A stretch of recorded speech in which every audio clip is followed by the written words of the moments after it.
तो इस पॉइंट पर अगर हम ये बात तो कह ही सकते हैं कि fast and the furious movies एक ऐसी फ्रेंचाइज बन चुकी है जिसकी बुराइयां तो सब करना चाहते हैं, लेकिन सीक्रेटली दिल के अंदर वो चाहते नहीं कभी कि ये फ्रेंचाइज कभी खत्म हो, क्योंकि इस पूरी की पूरी फ्रेंचाइज के साथ लोगों की जो है पूरी की पूरी फीलिंग्स इमोशंस बहुत ज़बरदस्त तरीके से जुड़े हुए हैं और नॉस्टैल्जिया का जो फैक्टर है वो बहुत ज़्यादा ही बड़ा है। और इसी के साथ जब फास्ट एक्स रिलीज़ हो रही थी तो मैं इसके लिए इतना ज़्यादा एक्साइटेड नहीं था, क्योंकि फास्ट एंड द फ्यूरियस के पिछले पार्ट यानी फास्ट 9 ने मुझे बहुत बुरे तरीके से डिसअपॉइंट किया था। लेकिन मैं ये बात तो ज़रूर कहूँगा कि फास्ट एक्स एक अच्छी खासी मूवी है, लेकिन वो कहीं से भी परफेक्ट नहीं है। इसके अंदर बहुत से फ्लॉज मौजूद हैं, इसकी बहुत सी अच्छाइयाँ भी मौजूद है, जो कि आज के इस वीडियो के अंदर मैं आपके साथ डिटेल में डिस्कस करूँगा। सो गाइस, दिस इज पीटर और आज की इस वीडियो में मैं आपके साथ करने वाला हूँ फास्ट एक्स का रिव्यू, जिसके अंदर हम इसके स्पॉयलर्स को भी डिस्कस करेंगे। तो चलिए बिना किसी और बात के फौरन से अपनी आज की इस वीडियो को स्टार्ट करते हैं।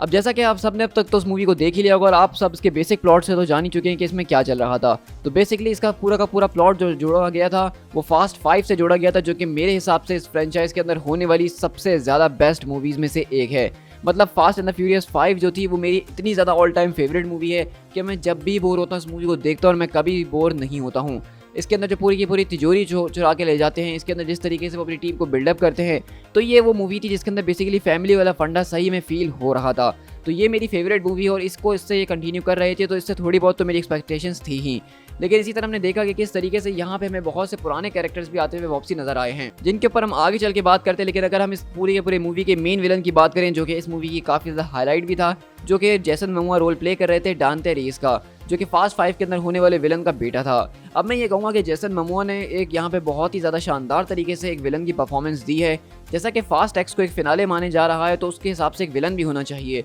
जिस तरह एवेंजर्स इन्फिनिटी वॉर और एंड गेम का विलन थेनोस था, जो कि एक बहुत ही ज़्यादा दमदार और सॉलिड पॉइंट था। तो मैं ये कहूँगा कि जेसन मोमोआ का जो डांटे रीस है वो मुझे बहुत ही ज़्यादा पसंद आया। जिस तरीके से वो इस पूरे के पूरे पागलपन को स्क्रीन के ऊपर शो कर रहे थे, तो उसको देखने में बहुत ज़्यादा मज़ा आ रहा था। और फास्ट एक्स के बाकी सारे विलन से ये कुछ ज़्यादा रिफ्रेशिंग लग रहा था, जहाँ पे सारे विलन्स काफ़ी ज़्यादा हमें सीरियस टून के ऊपर नजर आते हैं। ये विलन बहुत ज़्यादा कैजुअली चीज़ों को ले रहा था, लेकिन उतना ही ज़्यादा ये डेडली भी था जितना लोग इसको अंडर एस्टिमेट कर रहे थे। इसके अलावा मैं बाकी कास्ट की बात करूँ, जिसके अंदर विन डीजल की अगर बात की जाए, तो उनकी तो परफॉर्मेंस सेम बिल्कुल मुझे वैसे ही नज़र आती है जिस तरह हर एक फास्ट एंड फ्यूरियस मूवी के अंदर वो अपने रोल को परफॉर्म करते हैं। इसके अलावा हमारे पास यहाँ पे जो न्यू एडिशंस थे, उसके अंदर हमारे पास ब्री लार्सन का कैरेक्टर मौजूद था, जो कि टेस का रोल प्ले कर रही थी, और हमें पता ये चला कि दरअसल वो कोई और नहीं बल्कि मिस्टर नोबडी की बेटी हैं। तो मैं कहूँगा कि यहाँ पे मैं इतना ज़्यादा कोई इंप्रेस नहीं हुआ ब्री लार्सन के कैरेक्टर को देख के। और इस मूवी के अंदर मुझे जिस कैरेक्टर ने सबसे ज़्यादा इंप्रेस करा है वो मैं कहूँगा कि जेसन स्टैथम का था, जिसको एज हम कैमियो समझ सकते हैं, क्योंकि उनका कोई इतना बड़ा खास रोल था नहीं। लेकिन उसके अलावा वो जितना भी रोल उनका था मौजूद, उनका जितना भी एक्शन सीक्वेंसेस थे वो मुझे बहुत ही ज़्यादा पसंद आए।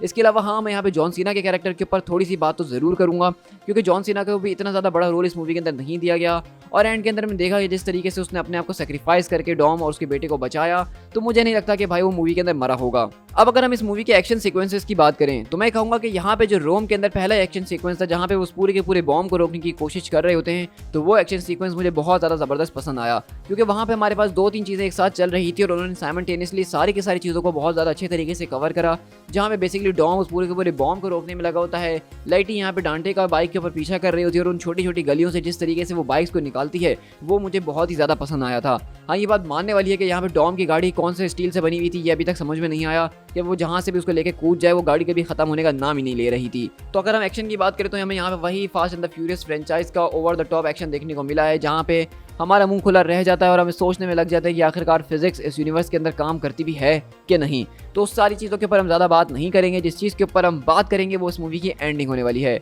तो मैं कहूँगा कि इसकी एंडिंग जो थी वो काफ़ी ज़्यादा अनएक्सपेक्टेड थी। मैंने बिल्कुल भी एक्सपेक्ट नहीं किया था कि वो इतना बड़ा क्लिफ हैंगर इस मूवी के अंदर छोड़ देंगे, और अब ऐसा लग रहा है कि वाकई में उन्होंने इस फिनाले को बहुत ही ज़्यादा ग्रैंड लेवल पर ख़त्म करने के बारे में सोचा हुआ है। जहाँ पे अगर हम सबसे पहले एंड की तरफ चले, तो हम देखते हैं कि किस तरीके से डॉम और उसके सारे के सारे जो दोस्त होते हैं, जो कि जहाज़ से बैठ के उसकी तरफ आ रहे होते हैं, उसको एक मिसाइल मार के उनको गिरा दिया जाता है, जिसको देख के लग रहा है कि वो सब मर चुके हैं, लेकिन ऑब्वियसली वो इतनी आसानी से नहीं मरने वाले। इसके अलावा जॉन सीना को एंड में हमने सेक्रीफाइस करते हुए देखा, लेकिन वो भी नहीं मरा होगा, ये मैं कह सकता हूँ। तो हमने एंड में देखा कि किस तरीके से डॉम अपने बेटे के साथ एक पूरे के पूरे डैम के पास मौजूद है, जहाँ पे डांटे ने वहाँ पे ज़बरदस्त तरीके के बॉम्ब्स लगा दिए, जो कि किसी भी वक्त फट सकते हैं। और अब हमारी मूवी का एंड यहीं पे होता है कि वो बॉम्ब फट के विन डीजल किस तरीके से अपने बेटे और अपने आप को बचाएगा, या फिर उनकी वहाँ पे मौत हो जाएगी। अब यहाँ पे देखो, ये तो बहुत ज़्यादा ऑब्वियसली सी बात है कि यहाँ पे कोई हमें बहुत ज़्यादा सरप्राइज कैरेक्टर का कैमियो दिखने वाला है, जो कि आके यहाँ पे विन डीजल और उसके बेटे को बचाएगा। अब मैं अगर अपनी एक्सपेक्टेशंस को बहुत ज़्यादा ऊपर ले जाऊँ तो मेरा तो यही सोचना है कि यहाँ पे अगर वो किसी एक को ला सकता है इस मूवी का हाइप बढ़ाने के लिए,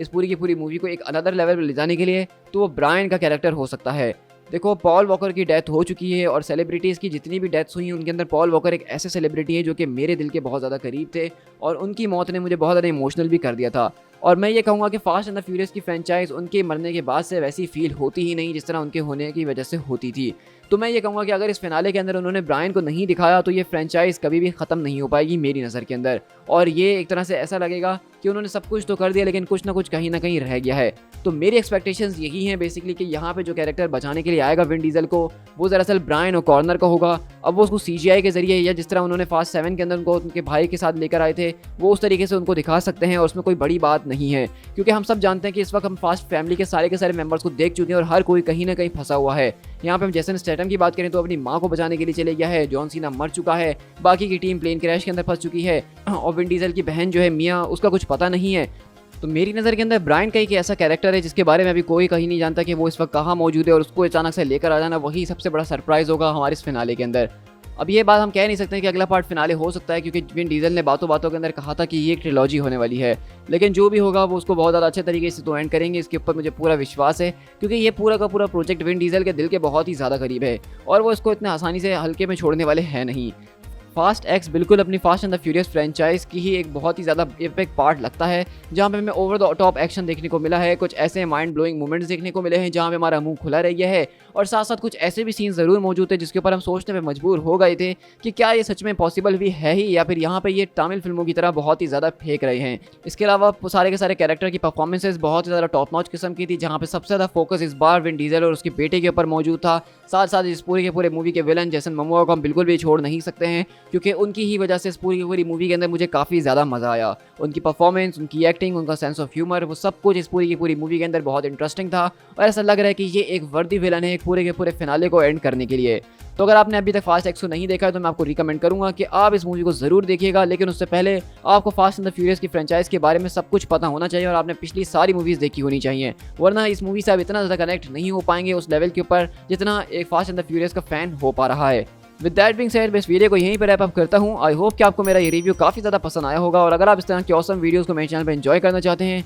तो मेरे चैनल स्पीड टाइगर एक्सप्लेन को सब्सक्राइब जरूर कीजिएगा। साथ साथ मुझे फेसबुक, इंस्टाग्राम और ट्विटर पर फॉलो कर लीजिएगा, जहाँ पर मैं इसी तरह की न्यूज़ एंड अपडेट्स आप लोगों के साथ शेयर कर ही रहता हूँ। So guys, this is speed tiger, मिलते हैं अपनी किसी और वीडियो के साथ। Till then, thank you so much.